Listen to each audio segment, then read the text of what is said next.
Good morning student.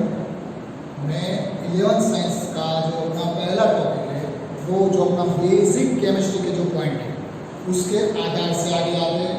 ज़्यादातर student को ये टॉपिक आता भी होगा, लेकिन हम फिर भी रिविजन कर लेते हैं। बहुत दिनों जैसे कोविड-19 का बहुत बड़ा वैकेशन जैसा हमें मिल गया, और आपको इस महामारी के अंदर आपका विशेष करके ध्यान रखना है, साथ में अपने परिवार का भी ध्यान रखना है, सबको इसके बारे में सूचित भी करना है। इसकी जो सरकार जो आपको बताए जिस तरह से इसके जो नियम से हमें अनुसार करना है उस तरह से हमें आगे भी बढ़ना है। अपने जो पढ़ाई के टॉपिक के ऊपर आगे बढ़ते हैं। हमारा जो पढ़ाई का आज का टॉपिक है जो हमें 1 से लेकर 20 तक के तत्व के नाम, उसकी संख्या, प्रोटॉन, इलेक्ट्रॉन, न्यूट्रॉन की संख्या किस तरह की खोजी जाती है, उसका परमाणुीय भार क्या है वो हमें देखना है। अभी फिलहाल बोर्ड में मैंने 1 से लेकर 10 का टॉपिक लिया है जो आपको देखना है। सबसे पहले उसके लिए एक ट्रिक है जो 1 से लेकर 10 तक के तत्वों के अंदर आ जाएगा, जैसे कि हा, हे, ली, बे, बो, काना, ओ, फनी। ट्रिक भी इस तरह से बोलनी है, हा, हे, ली, बे, बो, काना, ओ, फनी। और उसी ट्रिक के आधार से यहाँ पे मैंने सारे नाम लिखे, हा, हे, ली, बे, बो, का, ना, ओ, फनी। हा यानी कि हाइड्रोजन, हा यानी क्या होगा हाइड्रोजन। हे यानी क्या होगा हीलियम। ली यानी क्या होगा लिथियम। बे यानी क्या होगा बेरिलियम। बो यानी क्या होगा बोरॉन। का यानी क्या होगा कार्बन। ना यानी क्या होगा नाइट्रोजन। ओ यानी क्या होगा ऑक्सीजन। फो यानी क्या होगा फ्लोरीन। नी यानी क्या होगा नियॉन।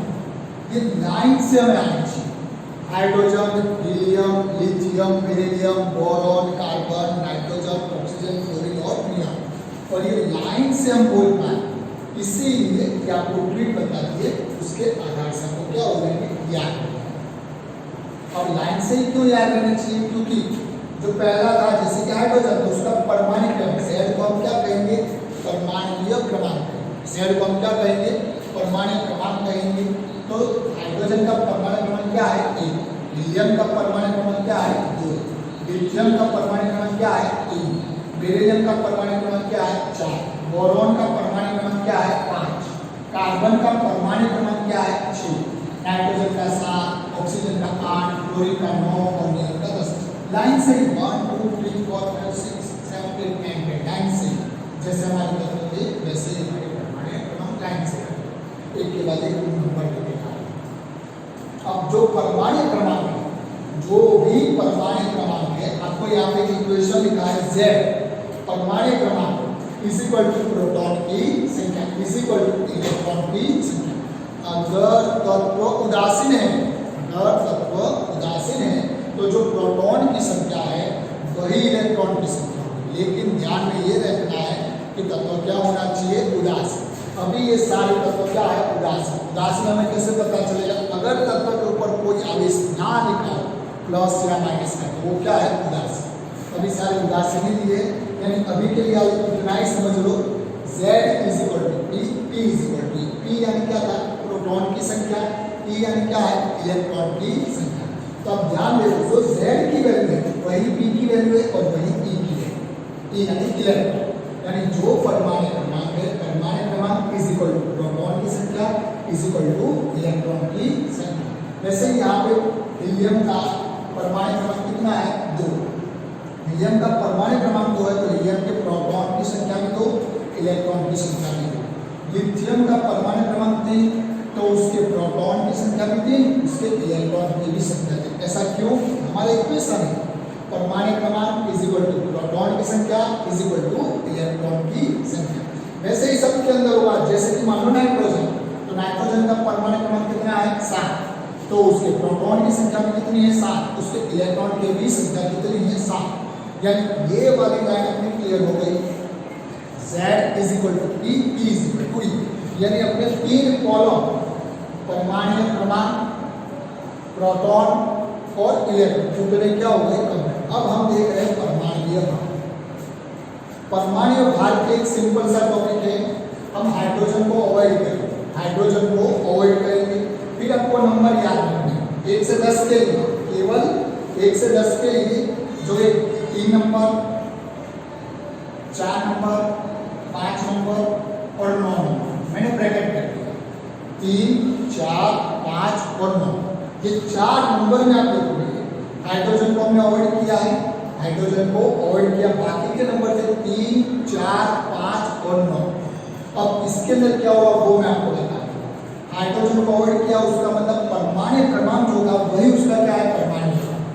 हाइड्रोजन का परमाणु क्रमांक 1 है तो हाइड्रोजन का परमाणु भार भी कितना होगा, 1। अब जो अवॉइड नहीं किया जैसे कि 2, वहां हमने कोई मार्क नहीं किया तो जो भी उसका परमाणु क्रमांक था उससे उसका परमाणु भार क्या हो जाएगा, दुगुना हो जाएगा। यानी अगर परमाणु क्रमांक 2 है तो परमाणु भार उसका दुगुना कितना हो गया, 4। यहाँ पे भी हमने कोई राउंड नहीं किया, यानी यहाँ पे परमाणु क्रमांक कितना है, 6, तो उसका परमाणु भार उससे क्या हो जाएगा, दुगुना। तो परमाणु भार कितना हो गया, 12। वैसे ही नाइट्रोजन, नाइट्रोजन का परमाणु क्रमांक कितना है, 7, तो उसका परमाणु भार उससे दुगुना कितना हो जाएगा, 14। वैसे ही ऑक्सीजन परमाणु क्रमांक कितना है, 8, तो उसका परमाणु भार उससे दुगुना कितना हो जाएगा, 16। अब जहाँ पे हमने ब्रैकेट किया कौन कौन सा नंबर, 3, 4, 5 और 9, ये परमाणु क्रमांक 3 नंबर पे कौन था, लिथियम। तो लिथियम का परमाणु क्रमांक कितना है, 3, तो 3 का दुगुना करेंगे तो कितना आएगा, 6, 6 में 1 जोड़ दो 7, 6 में 1 जोड़ दो 7।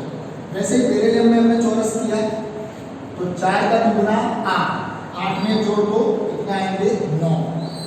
बोरॉन, बोरॉन का कितना है परमाणु क्रमांक, 5, 5 का दुगुना 10, 10 में जोड़ दो 11।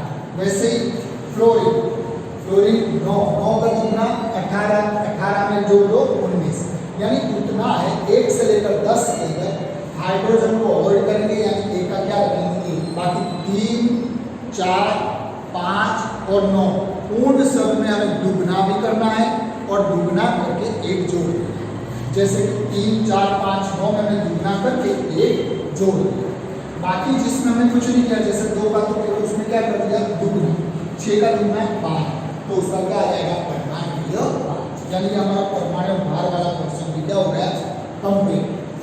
अब हम देखते हैं न्यूट्रॉन की संख्या। हमारा एक इक्वेशन है A = P + N, P + N यानी कि प्रोटॉन और न्यूट्रॉन की संख्या का जब आप जोड़ करोगे तो वो परमाणु भार की संख्या बनेगी। अब न्यूट्रॉन की संख्या लाना है, हमने तो परमाणु भार ही याद कर लिया था, हमें क्या लाना है, न्यूट्रॉन की अगर संख्या लानी तो मैं इक्वेशन का प्रकार किसको बनाऊंगा, न्यूट्रॉन। न्यूट्रॉन को मैं क्या कर देता हूँ, इक्वेशन का कर्ता बना देता हूँ। यानी जब न्यूट्रॉन इक्वेशन का कर्ता बन जाएगा तो ये P बराबर की उस साइड चला जाएगा तो वो क्या आपका सूत्र बन जाएगा, A - P। यानी कि आपको परमाणु भार माइनस जब प्रोटॉन करोगे तो आपको किसकी संख्या मिल जाएगी, न्यूट्रॉन। तो वो फॉर्म मैंने रखा है जो देखने के लिए परमाणु भार कितना है, 1 और प्रोटॉन की संख्या 1, यानी कि हाइड्रोजन के अंदर कोई न्यूट्रॉन होता नहीं। क्यों नहीं होता, क्योंकि हमारा सूत्र क्या था, न्यूट्रॉन की संख्या निकालने के लिए A - P, A की वैल्यू 1, P की वैल्यू 1, 1 - 1 क्या आ जाएगा, 0, यानी हाइड्रोजन में न्यूट्रॉन होता नहीं। अब अपने आ जाते हैं हीलियम के ऊपर। तो हीलियम के अंदर भार कितना है, 4 और प्रोटॉन कितना है, 2। तो 4 में से जब हम 2 को घटा कर देंगे तो वैल्यू कितनी आ जाएगी, 2, यानी न्यूट्रॉन की संख्या कितनी हो जाएगी, 2। वैसे ही लिथियम के अंदर देखेंगे तो लिथियम का भार कितना है, 7 और प्रोटॉन की संख्या कितनी है, 3, तो न्यूट्रॉन की संख्या आ जाएगी 4। वैसे अगर बेरिलियम में अगर देखेंगे तो बेरिलियम का भार कितना है, 9 और प्रोटॉन कितने हैं, 4, तो कितने आ जाएंगे, 5। वैसे ही आपको सप्ताह करना में एक और बता देता हूँ, जैसे कि अपना ऑक्सीजन, तो ऑक्सीजन में भार कितना है, 16 और प्रोटॉन की संख्या कितनी है, 8, तो 16 में से जब 8 अपना माइनस करेंगे तो कितना आएंगे, 8। इस तरह से सभी के न्यूट्रॉन की संख्या मिल सकती है। अब आपको सारे तत्व याद रहेंगे 1 से लेकर 10 तक, उसके लिए ट्रिक और ट्रिक इसीलिए कि आपको क्रम से याद। कई बार हमें तत्वों पहचान में तो आते हैं लेकिन क्रम से याद रखने में साथ एक आध आगे पीछे हो जाता है तो बहुत सी प्रॉब्लम होती है। इसीलिए क्रम से याद रखने के लिए आप लिखेंगे 1 से 10 के लिए आहेली, बेगो, काना, ओ, फनो। और उसके बाद जो परमाणु क्रमांक हमने नंबर दे दिए 1 से लेकर 10। परमाणु भार के लिए मैंने आपको बताया किस तरह से याद रखना है। हाइड्रोजन को अवॉइड कर दिया इसलिए इसका क्या रखा है, बाकी नंबर याद रखेंगे 3, 4, 5 और 9, उसमें हम क्या करेंगे दुगने से ज़्यादा। और बाकी जो बचे 2, 6, 7, 8, 10 उन सब में हमें क्या करना है, भार निकालने के लिए हम दुगना करेंगे। भार निकालने में क्या करेंगे दुगना। प्रोटॉन और इलेक्ट्रॉन की संख्या जो परमाणु क्रमांक है वही प्रोटॉन की संख्या वही इलेक्ट्रॉन की, ये बहुत ही इंपॉर्टेंट है। पूरी 11वीं यही प्रोटॉन और इलेक्ट्रॉन की संख्या के ऊपर आधार है, इसलिए बेसिक पॉइंट के आधार से ये टॉपिक आपको बता रहा है। यानी प्रोटॉन की संख्या वही होती है जो परमाणु क्रमांक होता है, इलेक्ट्रॉन की संख्या भी वही होती है जो परमाणु क्रमांक होता है, लेकिन शर्त यह है कि तत्व उदासीन होना चाहिए। न्यूट्रॉन की संख्या अगर खोजनी हो तो हम क्या करेंगे, A माइनस बी, भार माइनस प्रोटॉन, तो हमें क्या मिल जाएगी न्यूट्रॉन की संख्या। आशा रखता हूँ ये 1 से लेकर 10 आपको कंप्लीट से आ जाएंगे। अब अपने 11 से लेकर 18 तक देखते हैं। अभी हमने जो 1 से लेकर 10 तक सभी के जो नाम, प्रोटॉन की संख्या, इलेक्ट्रॉन की संख्या और न्यूट्रॉन की संख्या, ऐसे तत्व और सभी हमने जो देखा था बिल्कुल वैसा ही जो 11वां सोडियम से लेकर 18वां आर्गन तक के तत्व के अब हमें तत्व लाइन से देखने हैं। उनके प्रोटॉन की संख्या, उनके इलेक्ट्रॉन की संख्या और उनके न्यूट्रॉन की संख्या देखनी है।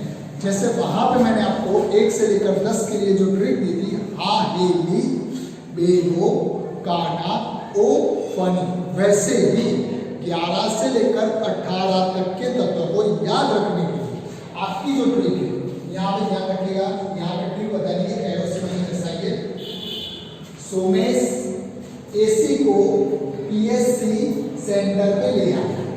सोमेश एसी को पीएससी सेंटर पे ले आया। सो का मतलब क्या होगा, सोडियम। मेस का मतलब क्या होगा, मैग्नीशियम। ए का मतलब क्या होगा, एल्यूमिनियम। सी का मतलब क्या होगा, सिलिकॉन। पी का मतलब फास्फोरस। एस का मतलब सल्फर। सी का मतलब क्लोरीन समझना है। सी का मतलब आपको क्या समझ लेना है, क्लोरीन। और देखो मैंने सेंटर पे ले, उसके ऊपर राउंड कर दिया, भाई सेंटर पे ले गया, घर पे काम आया जो काम का था, इसलिए सेंटर को कैंसिल कर दिया। आ का मतलब एंकर। दोबारा बोल देते हैं, सोमेश एसी को पीएससी सेंटर पे लाए, और ऐसे ही लिखना है तो आपको बहुत ही आसान होगा। सोमेश एसी को पीएससी सेंटर पे ले आए। सो का मतलब सोडियम, मेस का मतलब मैग्नीशियम, ए का मतलब एल्यूमिनियम, सी का मतलब सिलिकॉन, टी का मतलब फास्फोरस, एस का मतलब सल्फर, सी का मतलब क्लोरीन, और डायरेक्ट आ जाना है आर का मतलब आयरन। सेंटर पे ले, उसको हमने लिया नहीं, वो तो सेंटर पे ले गया। सेंटर पे ले जाएगा तो अपना क्या क्या घर पे लगा होता तो काम होता, इसलिए सेंटर को हमने कैंसिल कर दिया। इस तरह से 11 से लेकर 18 तक के सारे तत्व लाइन से आ जाएंगे। कैसे आ जाएंगे, लाइन से। अब वही सारे मैंने तत्वों के नाम लिखे हैं, उन्हीं सभी तत्वों का परमाणु क्रमांक वैसे ही जो लाइन से ऐड कर दिया, जैसे सोडियम का 11, मैग्नीशियम का 12, एल्यूमिनियम का 13, वैसे ही आर्गन तक 18। अब आपको लास्ट में जो भी थोड़ी देर पहले मैंने बताया था, जो परमाणु क्रमांक होता है वही प्रोटॉन की संख्या होती है, वही इलेक्ट्रॉन की संख्या होती है। तो मैंने इस बार एक कॉलम कम कर दिया, proton is equal two electron दर्शा दिया। और मैंने आपको दोबारा बता देता हूँ, प्रोटॉन, इलेक्ट्रॉन और परमाणु क्रमांक तीनों में जो इलेक्ट्रॉन है वो जब तत्व उदासीन होता है तभी जो परमाणु क्रमांक होता है या प्रोटॉन की संख्या होती है उतने इलेक्ट्रॉन होते हैं। और ये उदासीन वाला टॉपिक अभी आपको ध्यान में रखना है। उदासीन कब होगा कब नहीं होगा वो अपने नेक्स्ट वीडियो में बताएंगे। यानी जब तत्व उदासीन होगा तब जितने प्रोटॉन की संख्या है उतने इलेक्ट्रॉन की संख्या रहेगी और उतना ही परमाणु क्रमांक रहेगा। तो वैसे जो परमाणु क्रमांक 11 था तो प्रोटॉन और इलेक्ट्रॉन की संख्या भी 11 रखी, परमाणु क्रमांक 12 था तो प्रोटॉन इलेक्ट्रॉन की संख्या भी 12 रखी। जैसे परमाणु क्रमांक फास्फोरस का 15 है तो प्रोटॉन और इलेक्ट्रॉन की संख्या मैंने 15 रखी। अब न्यूट्रॉन की बात करते हैं, किसकी बात करते हैं, न्यूट्रॉन की। वो सूत्र के आधार से बोलेंगे, उसके लिए मुझे क्या चाहिए, परमाणु भार। तो ये सभी के मैंने परमाणु भार दर्शा दिए, हमने सभी के क्या बता दिए, परमाणु भार दर्शा दिए। अब परमाणु भार याद रखने के लिए आपको ध्यान में देना है, जो 11 पे मैं राउंड कर रहा हूँ, फिर छोड़ रहा हूँ, फिर 13 पे राउंड कर रहा हूँ, 14 को छोड़ रहा हूँ, 15 पे राउंड कर रहा हूँ, 16 को छोड़ रहा हूँ और 17 पे राउंड कर रहा हूँ, 18 को छोड़ रहा हूँ। जिन जिन नंबर पे मैंने राउंड किया है उन नंबर में हमें उनसे दुगने में एक ज्यादा ऐड करना है। वहां पे हमने कौन सा नंबर चूज किया था, 3, 4, 5 और 9। यहाँ पे 11, 13, 15 और 17 ये 4 ऐसे नंबर है जहाँ पे आपको परमाणु भार निकालने के लिए दुगना करना है और दुगने में एक जोड़ देना है। तो जैसे परमाणु क्रमांक क्या है, 11 का दुगना 12, 12 में जोड़ दो 23, 13 का दुगना 26, 26 में जोड़ दो 27, 15 का दुगना 30 में जोड़ दो 31। क्लोरीन थोड़ा सा है, क्लोरीन में क्या है 70 का दुगना कितना होगा 34 में जोड़ दो कितना होगा 35, लेकिन उसका जो भार होता है वो 35.5 होता है। अब बात करते बाकी, तो बाकी के अंदर जैसे वहां पे हमने हाइड्रोजन को अवॉइड किया था, वैसे ही 11 से 18 में हम आर्गन को अवॉइड करेंगे। किसको अवॉइड करेंगे, आर्गन। तो आर्गन 18 का ध्यान में ये याद रखना पड़ेगा, आर्गन का कितना होता है 40, कितना हो जाएगा 40। बाकी सब बहुत ही आसान है, 12 का कितना हो गया 24, 14 का दुगना 28, 16 का दुगना 32, यानी बाकी सब में हमें क्या करना है, दुगना करना है। दुगने में एक जोड़ना कब है, जब 11 हो, 13 हो, 15 हो और 17 हो, बाकी सब में दुगना करना है। और आर्गन हमें अवॉइड कर रहे हैं, उसमें याद ही रखना पड़ेगा कि आर्गन का परमाणु भार कितना है 40। अब उसी के आधार से न्यूट्रॉन की संख्या बहुत ही आसान हो जाएगी। न्यूट्रॉन की संख्या के लिए जो हमारा सूत्र था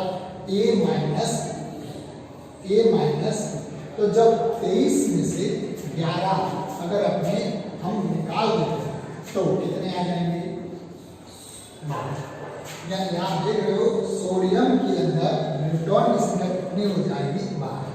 वैसे ही मैग्नीशियम के अंदर आप देखोगे A माइनस P करके कितना आ जाएगा 12, न्यूट्रॉन की संख्या कितनी हो जाएगी 12। और यहाँ पे वैसे मैं अब डायरेक्ट आपको आर्गन के बारे में बता रहा हूँ, तो आर्गन का परमाणु भार कितना है 40 और आर्गन के प्रोटॉन की संख्या कितनी है 18। तो अपना जो इक्वेशन है न्यूट्रॉन की संख्या की A माइनस P, तो 40 में से जब अपने 18 कम कर देंगे तो कितने आ जाएंगे 22। इस तरह से प्रोटॉन, इलेक्ट्रॉन और न्यूट्रॉन की संख्या अपने निकाल सकते हैं।